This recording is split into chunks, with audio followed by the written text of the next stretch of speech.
think there were two issues.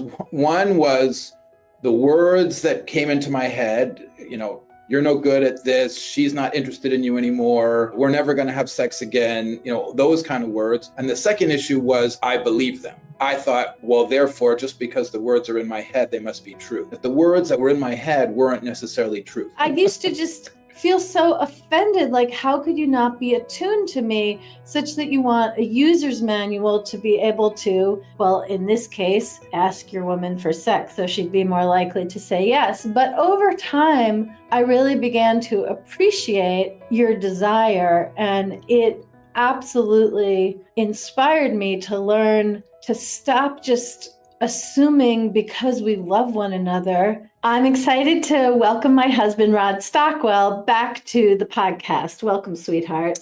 Hello, everybody. So Rod and I have been married 29 years now. We recently celebrated an anniversary. And during the course of our 29 years, each of us going through medical training, various career changes, raising 4 children. Our youngest is 13. We have had a whole variety of levels of intensity, connection, and fulfillment when it comes to our sex life and the communications around it.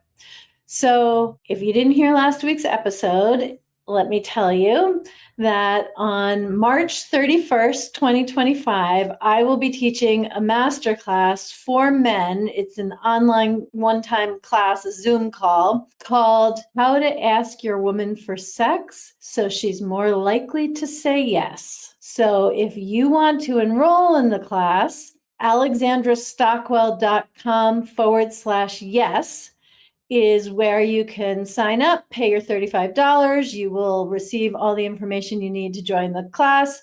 If you're not able to make it live, you can always watch the replay. But this is going to be such an amazing class where I share all kinds of things from my training, from my experience coaching hundreds of couples, and in large part, the lived experience I've acquired through 29 years of marriage to you, my dear. So in anticipation of the masterclass, How to Ask Your Woman for Sex So She's More Likely to Say Yes, which if you're a man, I welcome you to sign up. And if you're a woman, get your guy to sign up because this is totally designed to be a win-win for both of you. Anyway, in anticipation of teaching the masterclass in a few days, and if you're listening after the masterclass has happened, you can still go to alexandrastockwell.com/yes and just purchase the replay. That will be fine. But anyway, in anticipation of teaching the masterclass and to whet your appetite for the value of taking the class, I have invited Rod back onto the show to interview him on matters pertaining to learning how to ask your woman for sex so she's more likely to say yes. So before I dive in with questions, anything you want to say? Just that it's a very important question. How to ask your woman for sex? Yes. Okay, well, being successful at that goes a long way to make everybody happy. Okay, awesome. You have this genius for expressing the basic matter in a way that is so relatable, and I'm really glad you did that. So, well, my first question is this something that you've always been successful at, asking your woman for sex in a way that she's more likely to say yes? Is this something you were born with, or somehow the magical impact of our wedding created great results for you? No, I feel like this is something that I struggled with for many years.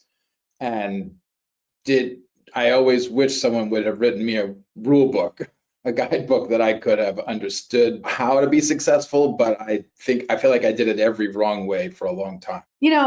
Let me say that it used to be when you would ask for a guidebook or a rule book or user's manual, you said it different ways at different times, for how to interact with me in a way that would work for both of us. At first, I was just disgusted. Like, I am not some electronic gadget that comes with a Where's user's the manual? Yeah, I used to just feel so offended. Like, how could you not be attuned to me such that you want a user's manual to be able to, well, in this case, ask your woman for sex, so she'd be more likely to say yes. But over time, I really began to appreciate your desire, and it absolutely inspired me to learn to stop just assuming because we love one another and I'm a rational person that you would just get it and know. And I have come to value actually having the courage and the humility to express what I want. But I have to say, a lot of the inspiration for doing that are the changes that you made, such that it felt appealing to then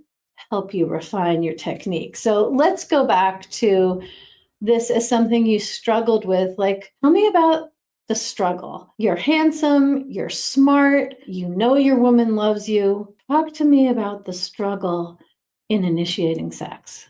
I'm not sure where to start. So I felt like we're not having sex, and I could wait for you to initiate, or I could try to initiate. And if I'm trying to initiate, I felt like I tried setting up appointments, like, let's have a date at this time. And I just felt like I asked in the ways that I knew to ask, but you were not saying yes to those things back then. Okay. And then what was some of the dialogue you were having with yourself? Because, of course, in the early years, you and I were not talking with one another.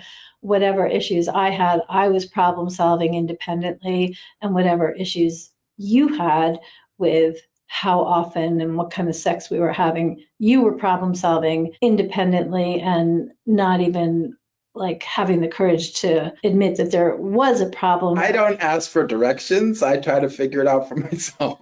Right. And then I get lost. So I think what I would say is that I had this story that I was playing in my head that was trying to make sense of it, but it wasn't very helpful, because I basically felt like I was taking it personally. If we didn't have sex, it's because I did something wrong, or it was all hopeless, or it was never going to work, or it was just all of these unhelpful thoughts that were the ones that I just took for truth at that point. And then I initiated less and less because I just thought, this is not going to happen anyway. I was kind of giving up. It felt very hopeless for a while there. Okay. And is this something that you compartmentalized? Did this seep into your sense of success in general? Mostly compartmentalized it. I mean, one of the things is, at the same time, I'm a competent professional person. I'm a doctor. So it didn't interfere with that, but I felt like that was just a totally different realm than our personal life. Okay. And at least back then. would you agree that you're no longer stuck in that both interpretation and reality of failure when asking me? Yeah, I've come a long way. Yeah, I feel like I've come a long way, but it was a learning process. And it would have been easier if there was a manual, but I figured it out and we figured it out together. Okay, so. But it did help to start talking about it. The beginning of the road was what you already described, which is that you did not know how to ask me to have sex in a way that inspired my yes. And I felt incompetent. And you felt incompetent. And now you do know how to ask me for sex. So, given the starting point and the arrival point, would you describe some of the important milestones along that road that I've just described? Yeah, actually, I want to use the analogy of my medical training. So in medical training, there's this period when you're a medical student, and during those long 4 years, you're the completely incompetent person who no one has high expectations for, and you don't have any responsibility. And then the next phase is your internship year. So suddenly they turn the page and you're a full-fledged doctor. And suddenly I found myself, I remember this moment when I got called in the middle of the night. It'd only been a month that I was an intern. And the nurse said, there's this and this problem with this patient, and just waited patiently for me to be the one to give the direction of what to do. And I thought to myself, oh, I'm the doctor now. I'm supposed to know what I'm supposed to do. And she knew what I was going to say once I worked it out in my head, but she knew I needed to be the one to say it.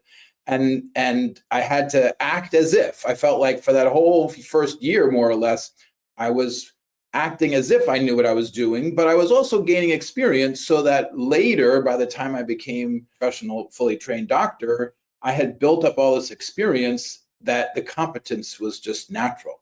But I had to go through that phase of acting as if. So I felt like with this issue that we're talking about today, it's the same kind of idea of there's starting out not being competent, and then there's knowing what the goal is and acting as if and building up experience, positive feedback so that, oh, I am getting yeses.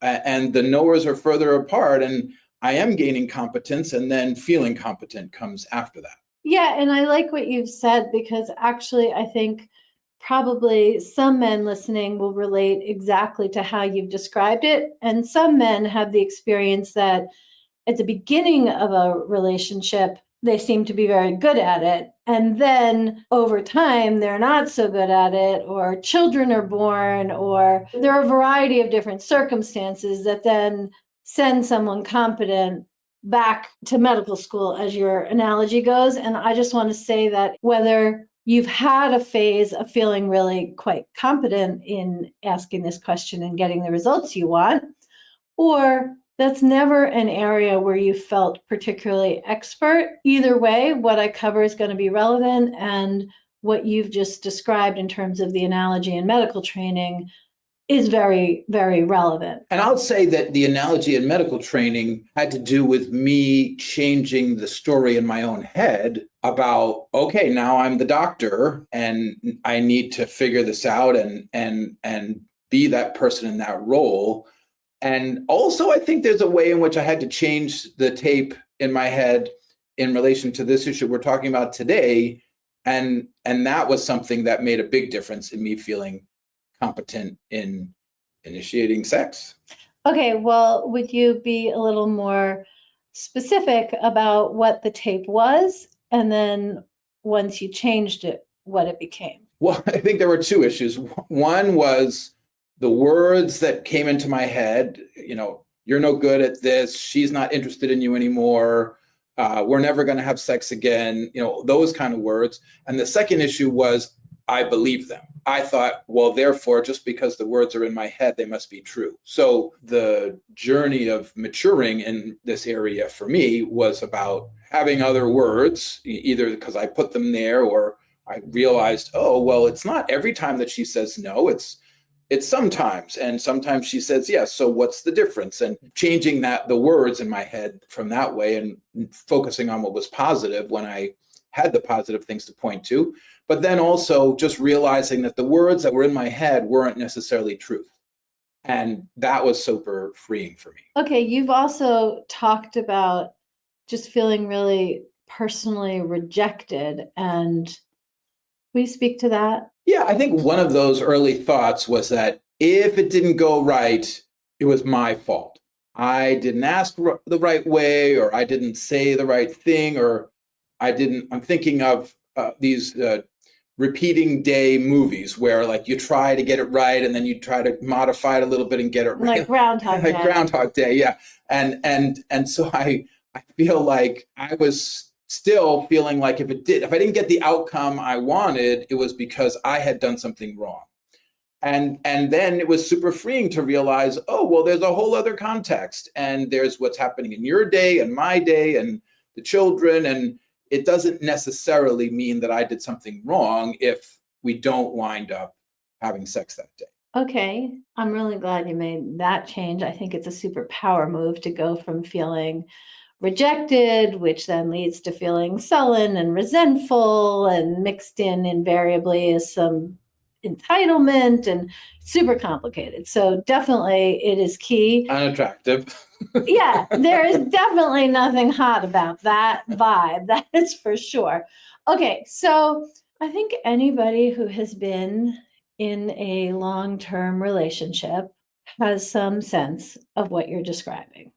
And what is one takeaway that you can offer to someone who really is, to a man who is ready to make a shift so that this can be more successful? Obviously, one easy shift is to enroll in the masterclass. What's something you would offer someone right now? Right. What I would say is if you've had it before, if you were succeeding and competent before, you can get back to it and know that you can find your way back to it. And the other thing I would say is if you have competence other parts of your life, then you can translate that into having competence in this area with just a little bit of help and training. Say a little bit more about that, about having competence in other areas of your life, because I think that this is actually incredibly important, because especially for people who are competent, high performers, educated, successful people who know how to identify a problem and face it head on and solve it, whether they're an entrepreneur or a physician or an attorney, like, it's not about the specific career. It's about having the kind of identity where when there's a problem, you know how to bring your attention to it and make a difference. And yet, for someone who is high performing, highly competent in much of life, somehow when it comes to sex and intimacy, that competence often doesn't naturally translate in the way that it might naturally translate to other areas of life. I think what I would say is it's sort of ironic because I was trained to not try to just railroad the woman, but to take her preferences into consideration. And there's a way in which that in my mind and experience got transferred into deferring to you and trying to identify, well, what do you want? Do you want to eat at a restaurant, or do you want to read a book together out loud? Like what do you want to do? But what I didn't understand is that deferring to you in that way was not attractive. It wasn't. Yeah, and let me just say, not only is it not, like, I definitely appreciate when you're respectful about my preferences, but deferring to me basically just adds to my mental load. It's just another thing that I have to figure out for our marriage and for our family and for our household. Like, I can see that you would think of it as a kindness, but it ends up being a burden in the context Right. It of, never occurred to me that it would be you would experience as a kindness if I would just make a decision and you'd follow along. But I really feel like the other part of this is the doctor analogy. So if there's, a nurse or a whole staff that's prepared to implement my decisions, but I'm indecisive. I'm not sure. Maybe we should do this. Maybe we should do that. They're either not going to take any action, or they're going to be really unclear if they're going to be effective. They're not willing to follow my leadership.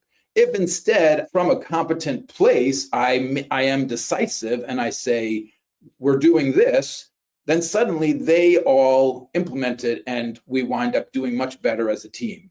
And I feel like there's a similar dynamic where if my actual competence is a turn on and my actual leadership is a turn on. And I didn't understand that. Okay, I totally agree with you. And I just want to add a few concepts that really pertain, first starting with the medical training analogy, because the leadership you're talking about, where the nurses are going to do what you say and everything is going to go well, that is not you don't just arrive on the scene and randomly take action. It is based on your understanding of the patient and the patient's circumstances and the patient's needs and the patient's capacities.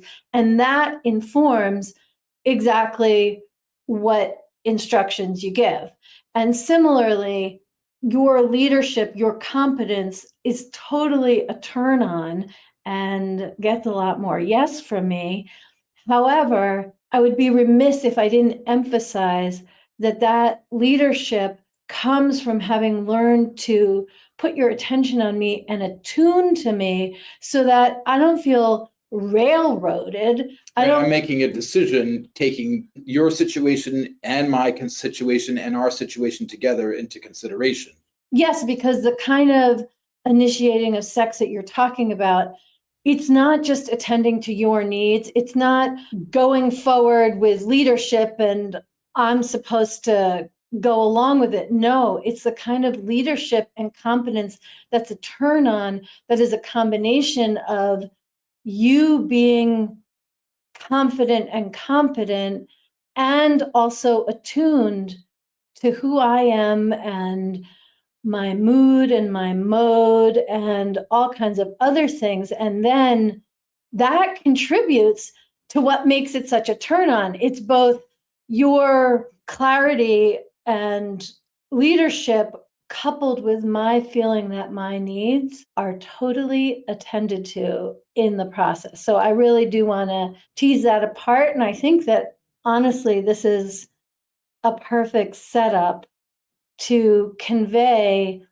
where I'm headed in what I teach in how to ask your woman for sex so she's more likely to say yes. So this is all in the show notes, but in case you're driving, it's actually very easy to remember.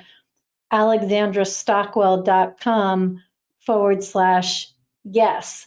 Super easy. So anything else you want to be part of this particular Intimate Marriage Podcast episode? Well, I'm just so glad that you are taking the time to write the manual, because it's going to help a lot of people who wish they had it a while ago. Well, with that, thank you for your inspiration. It is my pleasure to have taken the assignment as a result of your leadership and need. And for all of you men listening, I hope you join me for the masterclass, and women, send your men, because I'm going to teach things you've never heard before.